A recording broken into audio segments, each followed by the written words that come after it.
This knife is the Spyderco Domino, only the second Spyderco to feature a flipper. The weight on this, 4.2 ounces. The blade length, just over 3 inches. And there is a bit more of a close-up on the display side. And they're calling this pattern their cubic check carbon fiber pattern.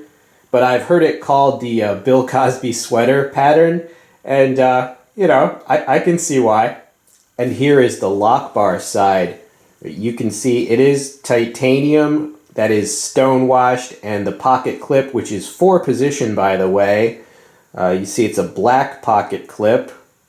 And here's a look at the spine of the knife. You see it's open pillar construction with a tubed lanyard hole right there, right, and then 3 standoffs. All right, and the liner is also titanium. All right, here's more of a different look at there you go, catching the light. All right, so there you see the cubic check pattern on that carbon fiber. It looks pretty nice to me. Centering on the blade. Looks like a tiny bit over to this way. But overall, I mean, yeah, you like that. You like a titanium frame lock. Of course you do. Alright, and here is the whole knife open. Now you see a 3.05 inch blade length according to my measure. Satin finish, full flat ground. It is the modified leaf-shaped drop point of Spyderco. Now that is what they call Carpenter steel. It's one of the new super steels. Alright, and from another angle, can I vouch for the superness of this steel? You know, I have not torture tested this steel. Alright, so no, I can't. So, will it live up to the hype? I don't know. Someone has to put it through the ringer, so to speak, before I can commit to that.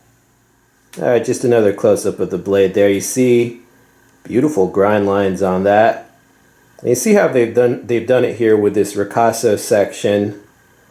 Alright, and you know, jimping right there, jimping also on the choil there. You see the ergonomics at work. As for how thick is the spine, comes to a very fine tip. Now as far as the line, you see they put jimping all the way on this this insert. This is a steel insert, so you have steel on steel. Alright, with the lock bar. So you see how they've done that there. And then if you want to see the lockup, well, there you go. It's about at 30 to 40% lockup on mine. And it's very easy to disengage. And what are the ergonomics like? Let's see the finger groove here. You know, like this, like this, like this. I mean, it has really nice ergonomics in my opinion. And here you see my current collection of knives featuring the Carpenter steel. That's a titanium chaparral in the foreground. In the middle is the Domino. And above that, the foliage green sprint run of the Mannix 2. Nice. Here is a comparison with the Sage 2.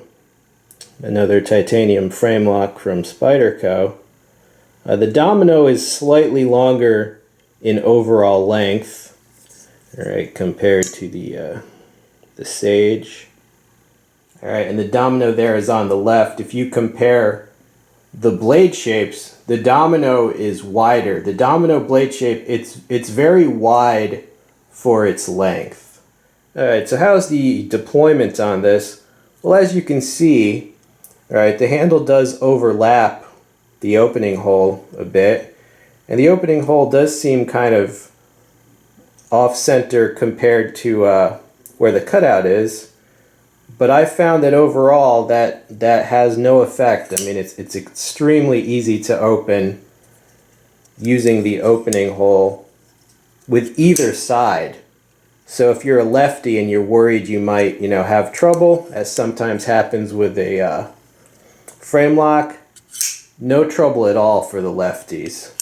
Yeah, super smooth. Alright, now notice with this flipper, they've made it just short enough so that it never gets in the way, right? It fits like just enough space on a finger or under your finger that it's never going to pinch you. Or at least it never gets in my way. Now, how does deployment using the flipper work? It works very well. I mean, it's basically a one finger flipper. When you first get it, you know, you might have to break it in a few times. But yeah, no, the flipper works very smooth because there's ball bearings in here, okay? It's a completely manual knife. There's no, you know, there's no spring in here. Obviously, it's completely manual, not auto in any way. But it can still open so smoothly because there's bearings in here, according to the info sheet they give. Alright, so how's the initial sharpness? Well, let us see.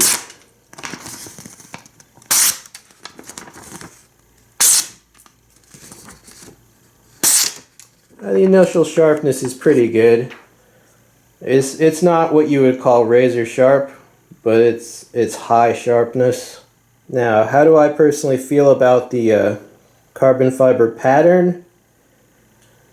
I do like it more than the regular carbon fiber pattern, but I don't like it as much as the Nasigen pattern. You see, this is the Nasigen pattern on the Spyderco R knife. And yeah, you know, if I had to choose, I would choose the Nasigen. However, they didn't want to use a pattern they had already used, okay, because they're trying to make this a very unique knife, what with the flipper, you know, and all the other features, okay? So I understand why they didn't choose that. As far as them using laminate, which means that, like, you know, that's titanium Framelock, and then that liner is also titanium. And then this scale, you know, it's G10 with then kind of a thin layer of the carbon fiber over it.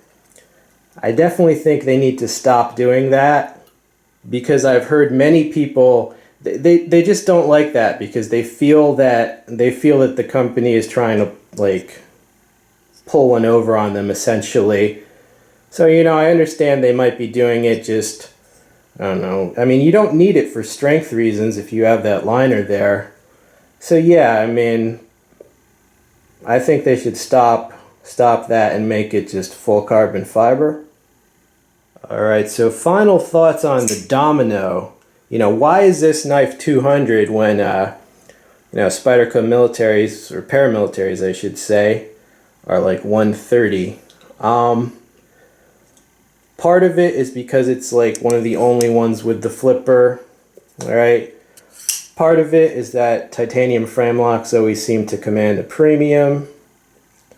Part of it is just good engineering overall, like the bearing system and the pivot.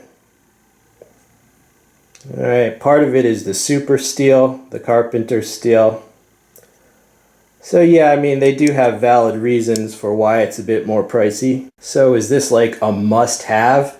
No, it's not a must-have, but it's still a beautifully designed knife. It functions flawlessly. And overall, you know, it's yet another winner from Spyderco.